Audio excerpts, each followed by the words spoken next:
সূরা আল মুলক। বিসমিল্লাহির রহমানির রহিম। রহমান রহিম আল্লাহ তাআলার নামে। কত মহান সেই পূর্ণময় সত্তা, যার হাতে রয়েছে আসমান জমিনের যাবতীয় সার্বভৌমত্ব।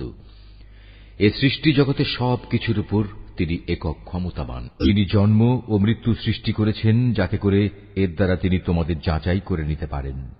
কর্মক্ষেত্রে কে এখানে তোমাদের মধ্যে বেশি ভালো, তিনি সর্বশক্তিমান, তিনি অসীম ক্ষমাশীল। তিনি 7 মজবুত আসমান বানিয়েছেন, পর্যায়ক্রমে একটার উপর আরেকটা তিনি স্থাপন করেছেন। অসীম দয়ালু আল্লাহ তাআলার এই নিপুণ সৃষ্টির কোথাও কোনো খুঁত তুমি দেখতে পাবে না। আবার তাকিয়ে দেখো তো, কোথাও কি তুমি কোন রকম অসঙ্গতি কিংবা ফাটল দেখতে পাও? অতঃপর তোমার দৃষ্টি ফেরাও নভমণ্ডলের প্রতি। দেখো, আর একবারও তোমার দৃষ্টি ফেরাও। দেখবে তোমার দৃষ্টি ব্যর্থ ও ক্লান্ত হয়ে তোমার দিকেই ফিরে আসবে। নিকটবর্তী আকাশটিকে তুমি দেখো, তাকে কিভাবে প্রদীপ মালা দিয়ে আমি সাজিয়ে রেখেছি।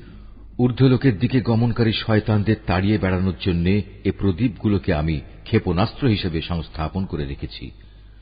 চূড়ান্ত বিচারের দিন এদের জন্য জ্বলন্ত অগ্নিকুণ্ডের ভয়াবহ শাস্তির ব্যবস্থাও আমি যথাযথভাবে প্রস্তুত করে রেখেছি। এত সব নিদর্শন সত্ত্বেও যারা তাদের স্রষ্টাকে অস্বীকার করেছে, তাদের জন্য রয়েছে জাহান্নামের কঠোরতম শাস্তি। জাহান্নাম কতই না নিকৃষ্টতম স্থান। এ জাহান্নামের মধ্যে যখন তাদের ছুঁড়ে ফেলা হবে, তখন নিক্ষিপ্ত হবার আগেই তারা শুনতে পাবে তা ক্ষিপ্ত হয়ে বিকট গর্জন করছে। মনে হবে তা যেন প্রচন্ড ক্রোধের কারণে ফেটে দীর্ণ বিদীর্ণ হয়ে যাচ্ছে। যখনই একদল নতুন পাপীকে সেখানে নিক্ষেপ করা হবে, তখনই তার প্রহরীরা তাদের জিজ্ঞেস করবে, এই জায়গার কথা বলার জন্য তোমাদের কাছে কোনো সাবধানকারী কি আসেনি? তারা বলবে, হ্যাঁ, আমাদের কাছে আল্লাহর সাবধানকারী নবী রাসূল এসেছিল, কিন্তু আমরা তাদের অস্বীকারই করেছি। আমরা তাদের বলেছি এ দিন সংক্রান্ত কোনো কিছুই আল্লাহ তাআলা নাজিল করেননি, বরং তোমরা নিজেরাই চরম বিভ্রান্তিতে ডুবে আছো। তারা বলবে, কত ভালো হতো যদি সেদিন আমরা নবী রাসূলদের কথা শুনতাম এবং তা অনুধাবন করতাম, তাহলে আজ আমরা জ্বলন্ত আগুনের বাসিন্দাদের মধ্যে গণ্য হতাম না। অতঃপর তারা নিজেরাই নিজেদের যাবতীয় অপরাধ স্বীকার করে নেবে। ধিক্কার জাহান্নামের অধিবাসীদের উপর। অপরদিকে সেসব সৌভাগ্যবান মানুষ যারা নিজেরা চোখে না দেখেও তাদের সৃষ্টিকর্তাকে ভয় করেছে, নিঃসন্দেহে তাদের জন্য রয়েছে আল্লাহ তাআলার পক্ষ থেকে ক্ষমা ও মহাপুরস্কার। তোমরা তোমাদের কথাবার্তাগুলো লুকিয়ে রাখো কিংবা তা প্রকাশ করো, আল্লাহর কাছে এর উভয়টাই সমান, কারণ তিনি মনের ভেতর লুকিয়ে রাখা বিষয় সম্পর্কেও সম্যক ওয়াকিবহাল। তিনি কি সৃষ্টি সম্পর্কিত যাবতীয় বিষয় জানবেন না, যিনি এর সবকিছু বানিয়েছেন? বস্তুত আল্লাহ তাআলা অত্যন্ত সূক্ষ্মদর্শী এবং সর্ববিষয়ে সম্যক জ্ঞাত। তিনিই সেই মহান সত্তা যিনি ভূমিকে তোমাদের অধীন করে দিয়েছেন। তোমরা যখন যেভাবে চাও এর অলিগলির মধ্যে দিয়ে চলাচল করো এবং এর থেকে উদ্গত রিজিক তোমরা উপভোগ করো। মনে রেখো, একদিন তোমাদের সবাইকে তাঁর কাছেই ফিরে যেতে হবে। তোমরা কি নিজেদের নিরাপদ ভাবছ মহাশক্তিধর আকাশের মালিক আল্লাহ তাআলার কাছ থেকে? তিনি কি তোমাদের সহ ভূমণ্ডলকে গেঁড়ে দেবেন না? এমনি অবস্থা যখন দেখা দেবে, তখন তা ভীষণভাবে কম্পমান হবে। অথবা তোমরা কি নিশ্চিত আকাশের অধিপতি আল্লাহ তাআলা তোমাদের উপর প্রস্তর নিক্ষেপকারী এক প্রচন্ড বায়ু প্রবাহিত করবেন না? এমন দিন আসবে এবং তোমরা সেদিন অবশ্যই জানতে পারবে কেমন ভয়াবহ হতে পারে আমার সাবধান বাণী উপেক্ষা করা।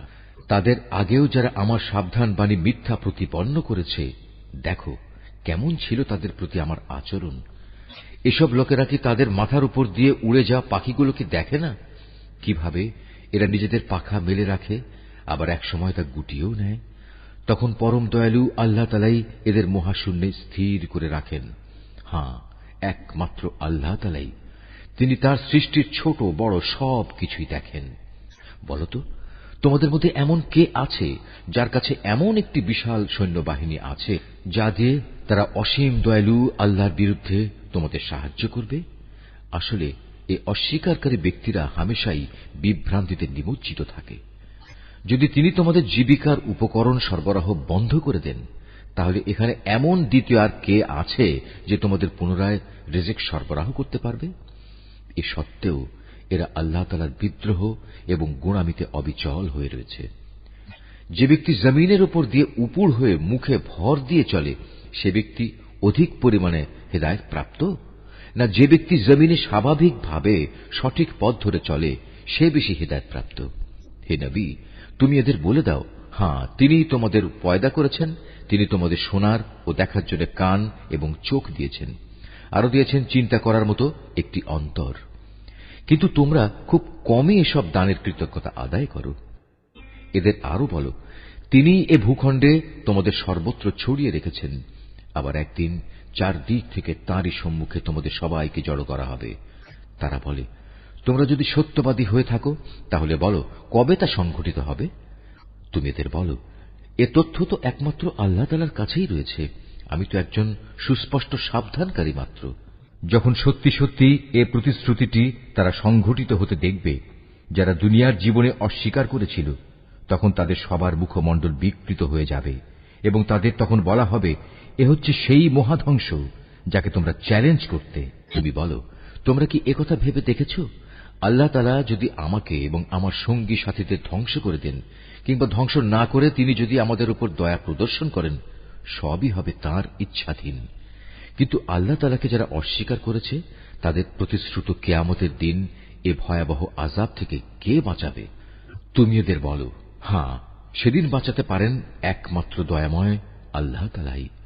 তার উপর আমরা ঈমান এনেছি এবং আমরা তাঁর উপরই নির্ভর করেছি। হ্যাঁ, অচিরেই তোমরা জানতে পারবে আমাদের মধ্যে কে সুস্পষ্ট গুমরাহির মাঝে নিমজ্জিত ছিল। হে নবী, তুমি এদের জিজ্ঞেস করো, তোমরা কি ভেবে দেখেছ তোমাদের জমিনের বুকে অবস্থিত পানি যদি কখনো উধাও হয়ে যায় তাহলে কে তোমাদের জন্য এ পানির প্রবাহ ধারা পুনরায়